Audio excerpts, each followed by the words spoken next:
आज हम लोग क्लास 11 का हिंदी अंतरा किताब का एक लेसन पढ़ेंगे, खानाबदोश, जिसके लेखक हैं ओम प्रकाश वाल्मीकि। ओम प्रकाश वाल्मीकि का जन्म जिला मुजफ्फरनगर, उत्तर प्रदेश में सन 1950 ईस्वी में हुआ था। इनकी मृत्यु 2013 में हुई थी। उनका बचपन सामाजिक और आर्थिक कठिनाइयों में बीता। पढ़ाई के दौरान उन्हें अनेक आर्थिक, सामाजिक और मानसिक कष्ट भी झेलने पड़े थे। वाल्मीकि जी कुछ समय तक महाराष्ट्र में रहे। वहाँ वे दलित लेखकों के संपर्क में आए और उनकी प्रेरणा से डॉक्टर भीमराव अंबेडकर की रचनाओं का अध्ययन किया। इससे उनकी रचना दृष्टि में बुनियादी परिवर्तन हुआ। वे देहरादून स्थित ऑप्टो इलेक्ट्रॉनिक्स फैक्ट्री में एक अधिकारी के रूप में भी ये कार्यरत रहे थे।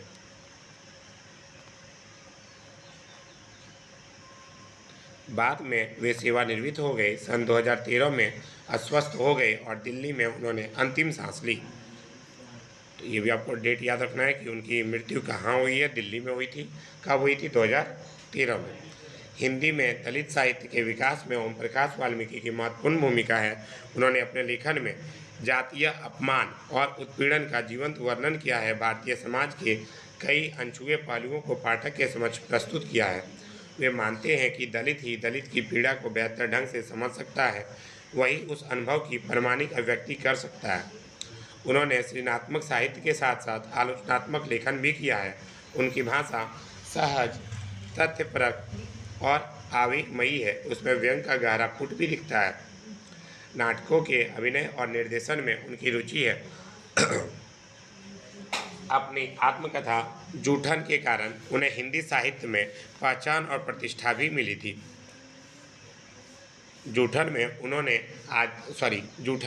दलितों के साथ हो रहे भेदभाव के ऊपर लिखा है। उन्हें सन 1993 में डॉक्टर अंबेडकर राष्ट्रीय पुरस्कार, सन 1995 में परिवेश सम्मान से अलंकृत किया गया है। जूठन के अंग्रेजी संस्करण को न्यू इंडिया बुक पुरस्कार 2004 भी प्रदान किया गया था। उनकी प्रमुख रचना सदियों का संताप बस बहुत हो चुका, कविता संग्रह, सलाम, घुसपैठिए, दलित साहित्य का सौंदर्य शास्त्र, जूठन है। आपसे एग्जाम में ऐसे पूछा जा सकता है, क्या नाम था? ओम प्रकाश वाल्मीकि। ओम प्रकाश वाल्मीकि की प्रमुख रचना इनमें से कौन सी है? कोई भी चार दे देगा और आपसे पूछेगा इसमें से कौन है। ए और बी, बी और सी, सी और डी ऐसे दे सकता है, या कोई भी एक टिक करने के लिए दे देगा। तो आपको सारा याद रखना पड़ेगा। या ऐसे भी पूछ सकता है कि ओम प्रकाश वाल्मीकि की कविता संग्रह कौन सी है? सदियों का संताप बस, बहुत हो चुका, दोनों, या इनमें से कोई नहीं। ऐसे भी क्वेश्चन पूछा जा सकता है, या कोई एक। तो आपको ये पूरा याद करना पड़ेगा। पाठ्य पुस्तक में संकलित कहानी खानाबदोश में मजदूरी करके चित्रित, किसी तरह गुजर बसर कर रहे मजदूर वर्ग के शोषण और यातना को चित्रित किया गया है। मजदूर वर्ग यदि ईमानदारी से मेहनत मजदूरी करके इज्जत के साथ जीवन जीना चाहता है तो सूबे सिंह जैसे समृद्ध और ताकतवर लोग उन्हें जीने नहीं देते। अब इस कहानी में क्या बताया गया है? तो मजदूरी करके किसी तरह गुजर बसर कर रहे मजदूर वर्ग के शोषण और यातना को चित्रित किया गया है। अगर मजदूर चाहता भी है कि हम ईमानदारी के साथ मेहनत मजदूरी करके अपना ज़िंदगी काटेंगे, तो सूबे सिंह जैसे समृद्ध और ताकतवर लोग उनको जीने नहीं देते। कहानी इस बात की ओर भी संकेत करती है कि मजदूर वर्ग हमारी समाज की जातिवादी मानसिकता से नहीं उबर पाया है। कहानी में वास्तविकता उत्पन्न करने में इसके स्थानीय संवाद सहायक बने हैं। अब देखिए, खानाबदोश कहानी की शुरुआत होती है। यहाँ पर सुकिया के हाथ की पथी कच्ची ईंटें। अच्छा, पहले एक वर्ड आया था खानाबदोश। खानाबदोश मतलब होता है एक टाइप का घुमंतू लोग या बंजारा लोग जो एक जगह नहीं रहते हैं, काम करने के लिए कहीं जाते हैं, साल 2 साल काम करते हैं, फिर वहाँ से चले आते हैं। अब यहाँ पर देखिए, कहानी की शुरुआत सुकिया कैसे होती है। सुकिया नाम की एक महिला है। ये अपने हाथ की पथी कच्ची ईंटें पकने के लिए भट्टे में लगाई जा रही है। भट्टे के गलियारे में झरोखेदार कच्ची ईंटों की दीवार देखकर सुकिया आत्मिक सुख से भर गई। देखते ही देखते हजारों ईंटें भट्टे के गलियारे में समा गई। मतलब सुकिया कहाँ काम करती है? ईंट के भट्टे में। ईंटों के बीच में खाली जगह में पत्थर का कोयला, लकड़ी, बुरादा, गन्ने की बाली भर दी गई। असगर ठेकेदार, असगर कौन है यहाँ का? ठेकेदार है। असगर ठेकेदार ने अपने निगरानी में हर चीज़ तरतीब से लगाई थी। आग लगाने से पहले भट्ठा मालिक मुख्तार सिंह, तो भट्ठा मालिक का नाम क्या है? मुख्तार सिंह। इसने एक एक चीज़ का मुआयना किया था। 24 घंटे के ड्यूटी पर मजदूरों को लगाया गया था जो मोरियों से भट्ठे में कोयला, बुरादा आदि डाल रहे थे। भट्टे का सबसे खतरनाक काम था मोरी पर काम करना। मोरी क्या होता है? जिससे अंदर घुसा जाता है। वो वाला अगर गिर गया ईंटा का सारा तो तुम मर जाओगे। तो ये बहुत खतरनाक काम था और थोड़ी सी असावधानी भी मौत का कारण बन सकती थी।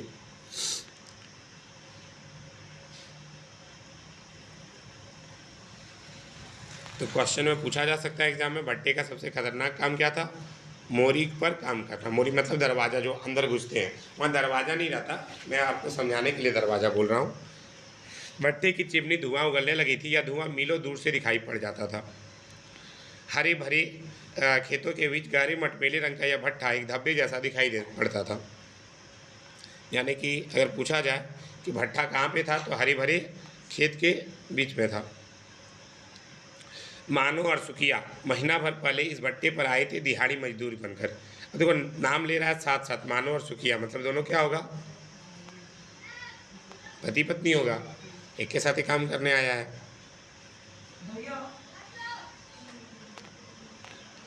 हफ्ते भर का काम देखकर असगर ठेकेदार ने सुखिया से कहा, सांचा ले लो और ईंट पाथने का काम शुरू करो। 1000 ईंट के रेट से अपनी मजदूरी लो। 1000 ईंट मतलब कितना? एक बार में तुमको 1000 ईंट बनाना पड़ेगा तो तुमको पैसा मिलेगा।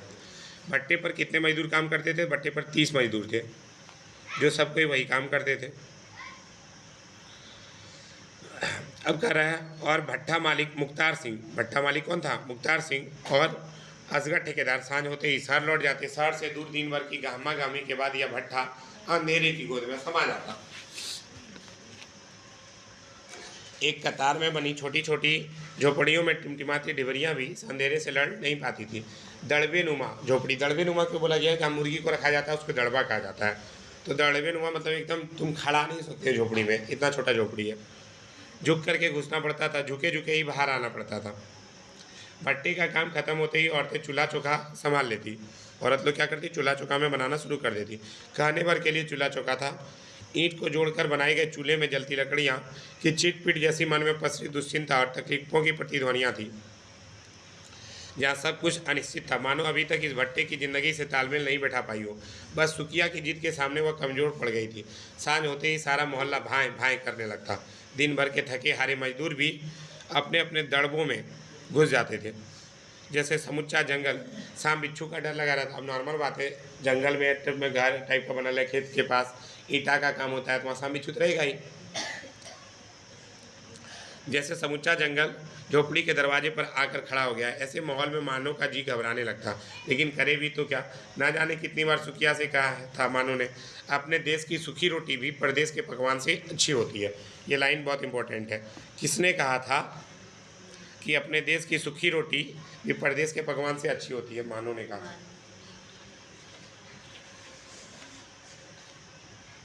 सुखिया के मन में एक बात बैठ गई थी, नर्क की जिंदगी से निकलना है तो कुछ छोड़ना भी पड़ेगा।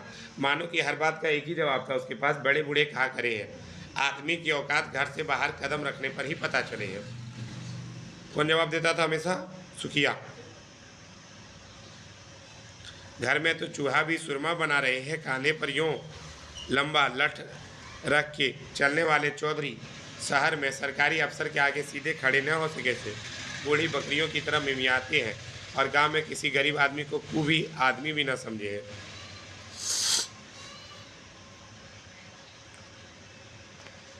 देखिए कभी कभी एग्जाम में क्या करेगा, आपको ये पूरा लाइन लिख देगा, ठीक है, और आपसे पूछेगा कि प्रस्तुत पंक्तियाँ किस पाठ की है और इसके लेखक कौन है। तो ये पंक्तियाँ किस पाठ की है? खानाबदोश। लेखक कौन है? ओम प्रकाश वाल्मीकि। सुखिया की इन बातों से मानो कमजोर पड़ जाती थी, इसलिए गांव देहात छोड़कर वे दोनों एक दिन असगर ठेकेदार के साथ इस भट्टे पर आ गए थे। पहले ही महीने में सुखिया ने कुछ रुपए बचा लिए। कई बार गिन गिन के तसल्ली कर ली कि मेरा पैसा ठीक ठाक है ना।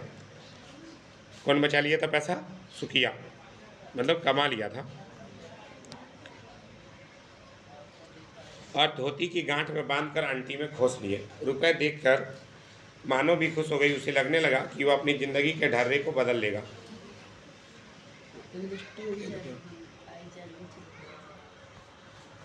सुखिया और मानो की जिंदगी एक निश्चित ढर्रे पर चलने लगी। दोनों मिलकर पहले तगारी बांधते, फिर मानो तैयार मिट्टी ला कर देते। इस काम में उनके साथ एक तीसरा मजदूर आ गया था, जिसका नाम क्या था? जसदेव। सुखिया और मानो पहले काम कर रहा था दोनों साथ में, अब उसके साथ एक और मजदूर आ गया, जगदेव।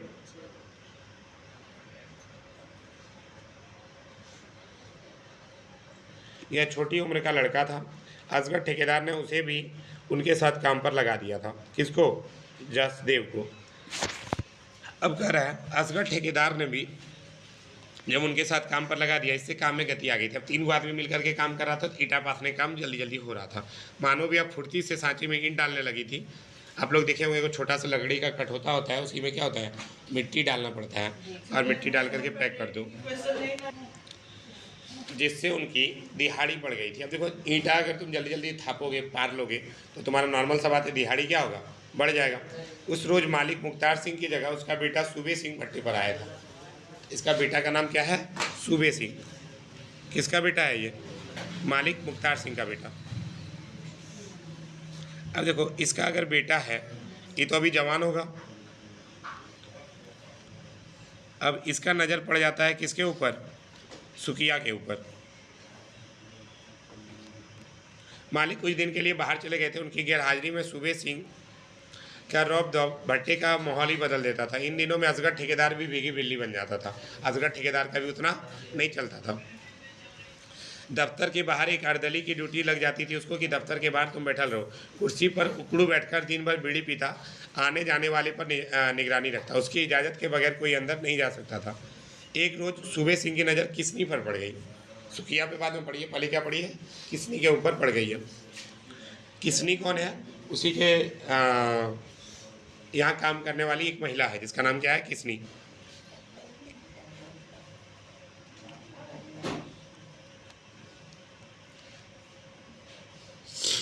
तीन महीने पहले ही किसनी और महेश भट्ट, किसनी और महेश, ये दोनों पति पत्नी हैं, भट्टे पर आए थे। 5-6 महीने पहले ही दोनों की शादी हुई थी। सूबे सिंह ने उसे दफ्तर की सेवा टहल का काम दे दिया। शुरू में किसी का ध्यान इस ओर नहीं गया, लेकिन जब रोज ही गाड़ी मिट्टी का काम छोड़कर वह दफ्तर में रहने लगी तो मजदूरों में फुसफुसाहट शुरू हो गई।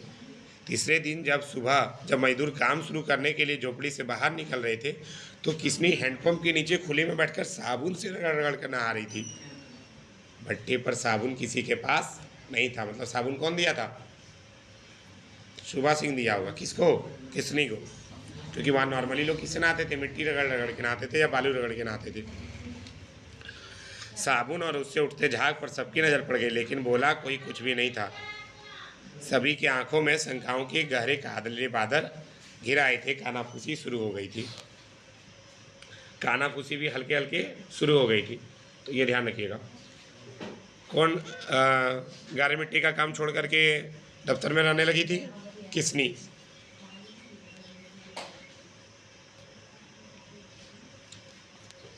और लोगों को पता कैसे चला? जब वे क्या कर रही थी? हैंडपंप पर क्या रगड़ रही थी? साबुन।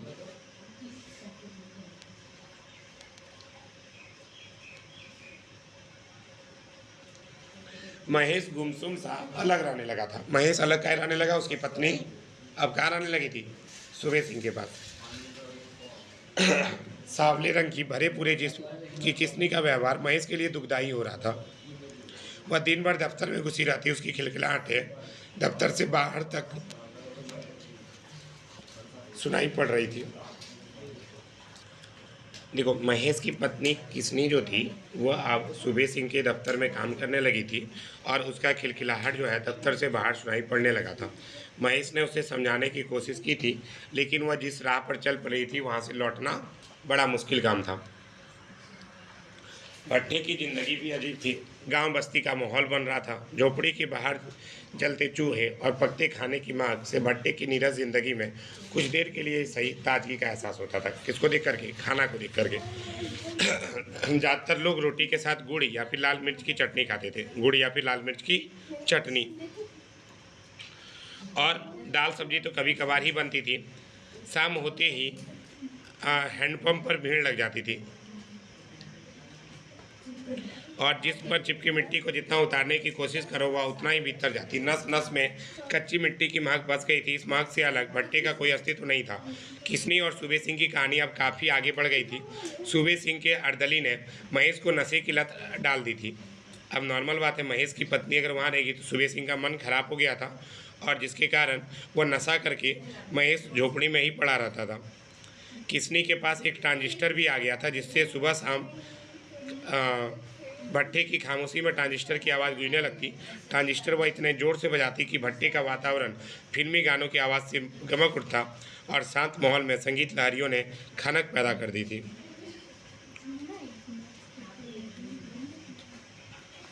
कड़ी मेहनत और दिन रात भट्टे में जलती आग के बाद जब भट्टा खुलता तो मजदूर से लेकर मालिक तक की बेचैनी सांसों को राहत मिलती। भट्टे से पकी ईंटों को बाहर निकालने का काम शुरू हो गया था। लाल लाल पकी ईंटों को देखकर सुखिया और मानो की खुशी की इंतहा नहीं थी। खासकर मानो तो ईंटों को उलट पुलट कर देख रही थी। खुद के हाथ की पति ईंटों का रंग क्या हुआ था, बदल गया था। उस दिन ईंटों को देखते ही देखते मानो के मन में बिजली की तरह एक ख्याल कौंधा था। इस ख्याल के आते ही उसके भीतर जैसे एक साथ कई कई भट्टे जल रहे थे। उसने सुखिया से पूछा, एक घर में कितनी ईंटें लग जाती है? बहुत, कई हजार। लोहा, सीमेंट, लकड़ी, रेत अलग से। यानी कि अब सुखिया का दिमाग में क्या चल रहा था कि घर कैसे बनाएंगे। उसके मन में ही यह ख्याल उभर गया था। वह बेचैन हो उठी थी। उसे खामोश देखकर सुखिया ने कहा, चलो काम शुरू करना है। जसदेव बाट देख रहा होगा। जसदेव कौन था? तीसरा मजदूर। सुखिया के पीछे